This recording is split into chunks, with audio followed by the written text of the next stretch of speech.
Slavery in the White Psyche by Ryan Parker. Part 1. This article was born out of the hypothesis that slavery, as historical reality, signifier, and symbol, has deep psychological implications for contemporary white Americans. Using data collected in an exploratory, qualitative study, my participants' responses serve to illuminate the psychic structure of whiteness, which functions as a distortion that gets passed down intergenerationally and horizontally through a white collective unconscious. Housed in individual psyches, I suggest that this distorted structure of self actively resists and prevents white Americans, as a collective, from making contact with the racialized realities, both past and present, that would potentially lead to opportunities for choice, reparation, and transformation. Introduction. Years ago, I was at the Metropolitan Museum of Art with my dad. It was definitely a new experience for us, and his first time in New York. We'd gotten lost on the way to the paintings I was dragging him to see, and we found ourselves in the African artifacts section, where it was cool, dim, and eerie. Associations to kidnapping and slave ships, fetishistic colonialist references to primitivity stirred in me. It must have been in talking with him about this that he recalled a story he'd recently heard at the local coffee shop in the rural, High Plains, Texas town where I grew up. The story was a man who said that when he was 14 years old, he and his friend heard that a black man had been hanged on the outskirts of town. Curious, they rode their bikes out to see him hanging from a railroad trestle. My heart jumped, with horror but also recognition, and I began to wonder, what does it do to the minds of white children to realize that they belong to the group that commits these heinous acts of terror and violence? The origins of this study are no doubt before my birth, in the histories of my family, and in my belonging to the dominant racialized group, to whiteness, and the collective white American fantasy of godlike founding fathers, almost all of whom were enslavers, who have replaced in conscious or unconscious fantasy the forgotten ancestors of so many light-skinned European immigrants in the United States. Slavery in the United States lasted for more than 300 years. It has been just 150 years since it was legally abolished. U.S. slavery was a large group, massive historical trauma, a catastrophe, in the language of Devoyne and Godelier, 2004. The institutional, social, economic, and psychological residuals of slavery and its post-traumatic sequelae continue to profoundly and negatively impact Black Americans and other peoples of color. The aftermath of slavery was violent, crushingly oppressive, and carefully legalized, starting with the Black Codes, the convict lease system, the terrorizing practice of mob lynchings, and the still deeply entrenched legal and cultural practices of Jim Crow segregation. Their vestiges have borne intergenerational poverty, unequal access to safe housing, quality education, and employment opportunities, police terror, and a criminal justice system and industrial prison complex that incarcerates Black men at staggeringly disproportionate rates. Racism pervades all aspects of U.S. society. All contemporary white Americans have and continue to reap enormous material benefits and privileges via the racial hierarchy that was firmly established by slavery in this country. It is not possible that we are not still caught in its wake, to borrow Christina Sharp's 2016 analogy. How could it be otherwise? Primed by Robin DiAngelo, 2004-2011, who was a professor of mine at the time, and inspired by Joy Dugrui's 2005 Post-Traumatic Slave Syndrome, I designed an exploratory, qualitative study for my graduate thesis at Smith College School for Social Work, hypothesizing that slavery, as historical reality, signifier, and symbol, has deep psychological implications for contemporary white Americans. What might I find if I asked contemporary white Americans to talk to me about U.S. slavery? Could they tell me something about the mind of slave masters? Could I learn something about slavery's psychic legacy in the white collective unconscious? Toni Morrison, 1992, who's some credit for jump-starting the explosion of research on whiteness since the 1990s. Fishkin, 1995, Crumbles, 1996, Lazar, 1996, writes, "The scholarship that looks into the mind, imagination, and behavior of slaves is valuable. But equally valuable is a serious intellectual effort to see what racial ideology does to the mind, imagination, and behavior of masters." p. 12. As whiteness scholars point out, white people can experience themselves as not being raced at all. Dyer, 1997, Leary, 2005, and enjoy myriad benefits via their race without ever having to know about it. Dyer, 1988, McIntosh, 1989. The protection from such awareness is whiteness itself. DiAngelo, in Press. But whiteness also has consequences. Harris, 2000, Wise, 2005. Not knowing that whiteness, or white privilege, exists means that for the majority of white people, how it functions collectively and individually, externally and internally, is largely unconscious. White people will enact the racial oppression and violence inherent in whiteness upon people of color simply by being/becoming white within a white-dominated society. And this will happen, despite conscious intention or goodwill, for the most part unconsciously. Altman, 2004-2006, DiAngelo, 2011, Dyer, 1997, Leary, 2000, Straker, 2004, Suchet, 2004-2007, Wise, 2010, Harris, 2007a. considers that intergenerational transmission of trauma, including the traumatic construction of the self in acts of domination and the continuation of privilege and/or power, is a deep infrastructure of any white person's life. p. 892. My research rests on the belief that whiteness plays an integral and perhaps encompassing role in the making of subjects, and that the white Americans I interviewed would inevitably perform whiteness, and thus be able to tell me something about the collective unconscious of whiteness. As Fanon, 2008, so profoundly elaborated in Black Skin, White Masks, the collective unconscious is not an innate artifact embedded in the human species at large, like Jung proposed, but is wholly cultural, it is acquired. p. 165. My exploratory, qualitative study included intensive 60 to 90-minute interviews with 15 U.S. Americans who identified as white and were born and raised in the United States. Interviews were conducted with 9 women and 6 men. Participants were born between 1936 and 1982 and were ages 28 to 74, with a mean age of 53.6, a median age of 57. 10 participants lived in urban areas in Texas, and 5 participants lived in urban areas in Northern California. Participants grew up in significantly different environments in terms of population density, ranging from small towns to large urban centers. Half of the participants identified their childhood class status as middle class, with the remaining participants equally represented as upper middle class and working poor. In total, 1,000 minutes of audio data were collected. Interview questions, which I detail throughout this article, were designed to elicit participants' internal representations and associations to the history of U.S. slavery. When I present this material to audiences, I give a trigger warning. The material I share in this article can be, and often, is activating. People tend to have a lot of associations, and their minds come alive in ways they may not have predicted or anticipated. In experiencing what my participants were able to share about how slavery lives inside their minds and bodies, it is useful to wonder about the somatic and physiological reactions that so many of us have. As Harris, 2000, writes, conversations about race are fragile, yes, but they're also brimming with pain. p. 56. The capacity to think can collapse, the brain stress response system gets turned on, heart rates go up, and deep fears about loss of love and rejection are stirred. A sense of badness threatens to consume, and staying in touch with one's own and others' basic humanity can be difficult. With that said, I invite you to take up the opportunity my participants provided and peek inside the relationship between whiteness and slavery, to witness yourself, your thoughts and associations, your feelings and your body sensations from whatever racialized histories you come. This article is divided into 3 parts. I begin with what was perhaps the most striking finding of the study: how pervasive the interpersonal silence and disavowal around slavery was among my participants, and the level of silence, forgetting, and disavowal that occurs on a collective level within and via whiteness.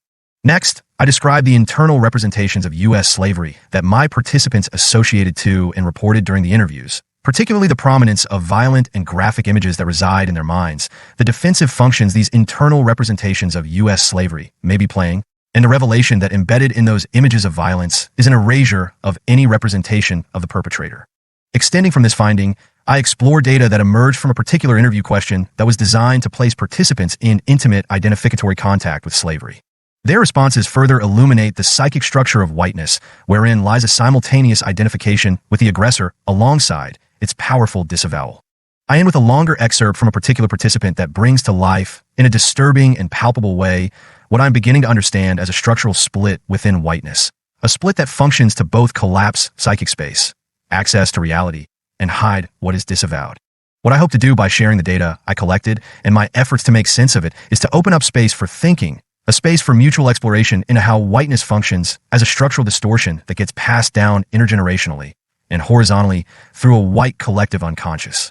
Housed in individual psyches, this distorted structure of self actively resists and prevents white Americans as a collective, via powerful processes of splitting and disavowal, from making contact with the racialized realities, past and present, that would potentially lead to opportunities for choice, reparation, and transformation. Part 1. Silence and Disavowal. Early in my research, I remember being struck with how profoundly U.S. slavery is considered Black people's history. Honestly, it continues to take my breath away. It is in February, Black History Month, that slavery is placed in public school curricula and annual local events. Slavery is treated as if it were somehow separate from American history, and certainly is not considered white people's history. There are still no national museums dedicated to this 300-year large group, catastrophic massive trauma. The National Museum of African American History and Culture, which opened its doors in 2016, 6 years after this study was completed, houses our nation's first permanent exhibit on slavery. Such absences reflect a breathtaking silence that screams of disavowal on a collective and national level. Speaking to white people, Jane Lazar, 1996, states, "We cannot erase centuries of slavery, discrimination, and bigotry, but we can begin the process of respectful, truthful remembering. For what sort of psychological distortion must take place in us in order not to know the reality of this immense subjugation?" Page 133. What keeps contemporary white Americans from knowing that immense subjugation is inextricable from what keeps them from facing, mourning, and engaging in a reparative relationship with it?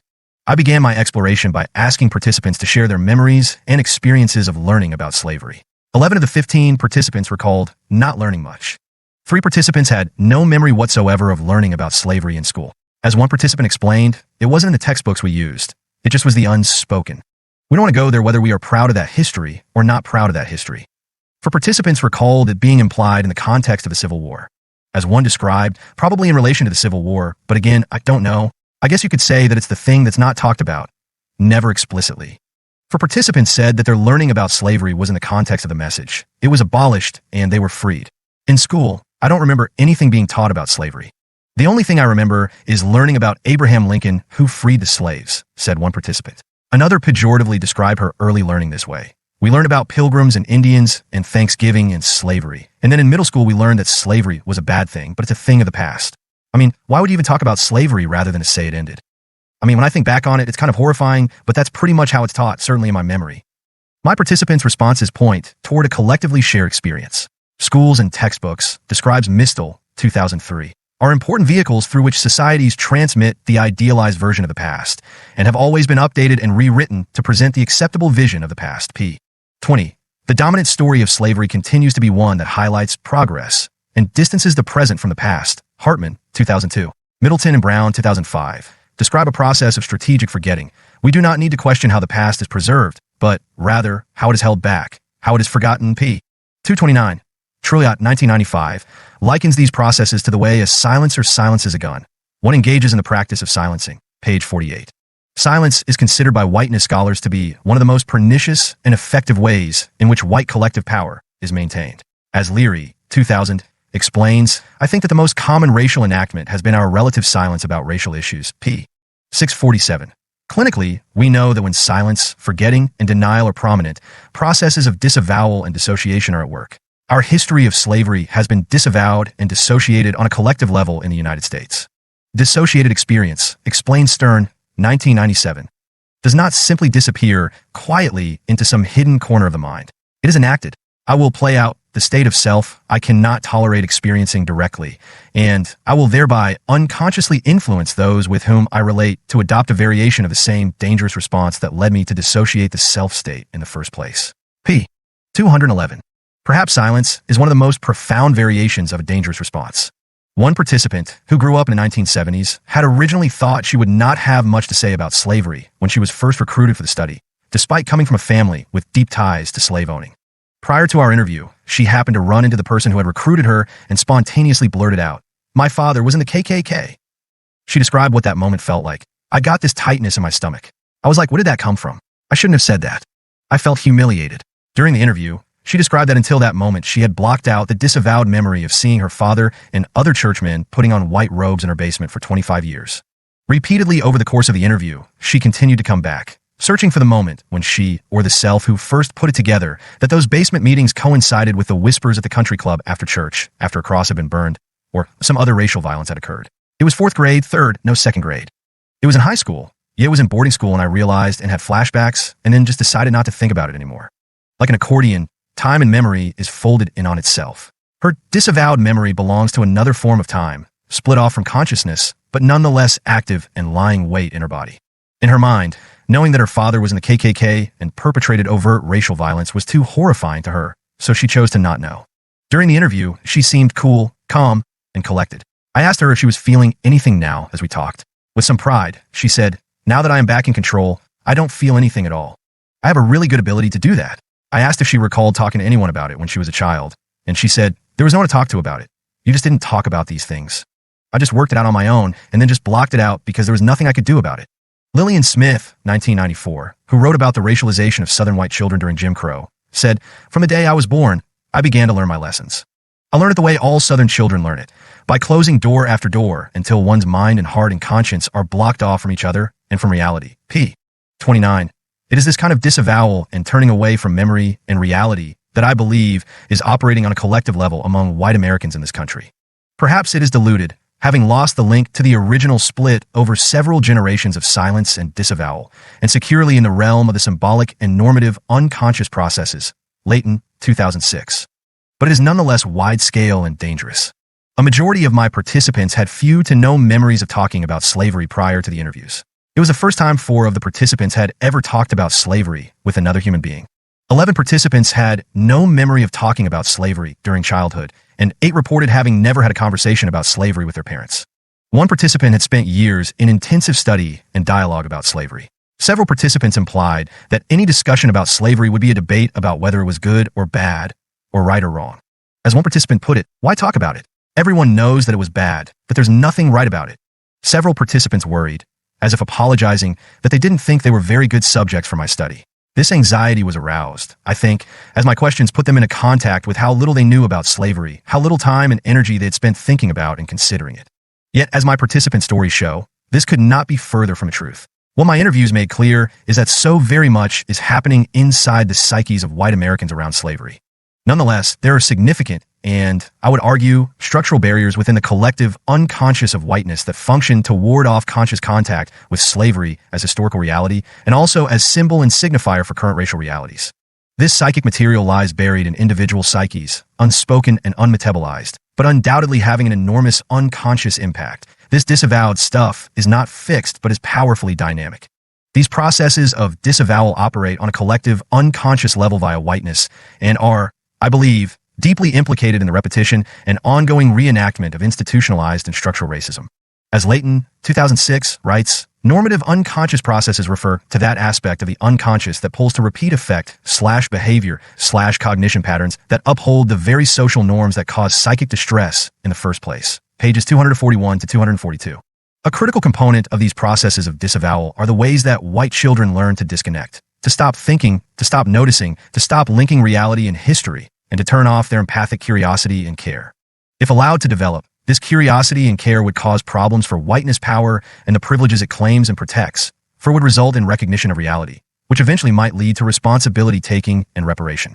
Multiple participants commented that as children they felt alone with their confusion and sensed that something was wrong. They told stories about being silenced by their parents and families when they noticed the racial violence and segregation around them. One participant, born in the 1930s, recalled noticing a white Gentiles only sign and asking her mother what it meant. Her mother replied, "That's a bad sign. Don't think about that." Driving through the South as a child with her family in the 1960s, another participant recalled seeing a chain gang and hearing the overseer on horseback with gun in hand, yelling harshly, boy, get up." I asked if she talked about it with her parents or brother, who were in the car. "No, not my brother. He would have made fun of me. As a little kid, I was sensitive. I picked up on the pain, I think, and it made me unhappy. I observe a lot, but didn't say much to adults because it didn't seem like something they wanted to talk about." In addition to being effectively silenced, the parental message is clear. You will get no help from me with this, nor will you get my love and approval if you pursue your curiosity and insist on maintaining conscious contact with these disavowed realities of racism and violence that are inside and everywhere around us. In an informal study in which she interviewed hundreds of white people about their earliest memories of becoming aware that they were white, Thandika, 1999a, found that faced with loss of love and approval, exclusion, and emotional, and sometimes physical, punishment, white children and adolescents learn to repress and deny their experiences of and desires for connection with people of color. According to Thandika, inculcation into whiteness for white children involves relational abuse at the hands of their white families, communities, and peers. There are numerous stories among participants that reflected what Thandika found. For example, one participant, ecstatic at age 12 that the most popular boy in school had asked her to a dance, described feeling devastated when her mother said she couldn't go. "Why not?" she'd asked, to which her mother replied, "Because he's black, and in this town, if you were to date a black boy, you might never be able to date a white boy again." I couldn't believe what she was saying. It just didn't make any sense. I was so disappointed in her. Another participant linked her early racial awareness with a fear that neighbors would overhear her grandmother using the N-word. "I love my grandmother, and I knew it was wrong. I was very worried about my parents finding out that she was racist because I thought they didn't know, and I thought they would not let me around her." I think it relates back to my early years around that fear of losing a relationship with someone I love because of race. Another participant said, "I knew that I would have received approbation had I dated or gotten serious with a black girl or maybe a Hispanic girl, but I'm not sure, I don't know. But I never tried to push boundaries or tried to see what I could pull off to offend people. I just kind of went about my life. This participant has turned the known yet unknown parental and community prohibition inside, and taken up the identification such that in following it he became a good son who did not see what he could pull off to offend people. But he also lost connection with the possibility of having wanted that choice or feeling that desire. Silencing within whiteness involves more than muting speech and warnings not to talk. It includes the silencing of curiosity and desire. Its function is to stamp out yearning for connection and relationship with racialized others, and to stamp out responsibility. There is a constant invitation within whiteness, laced with relational threat, to turn one's mind away from racialized experience and reality, from outside and from within. Trilliot, 1995, argues that effective silencing does not require a conspiracy, not even a political consensus. Its roots are structural. P. 106.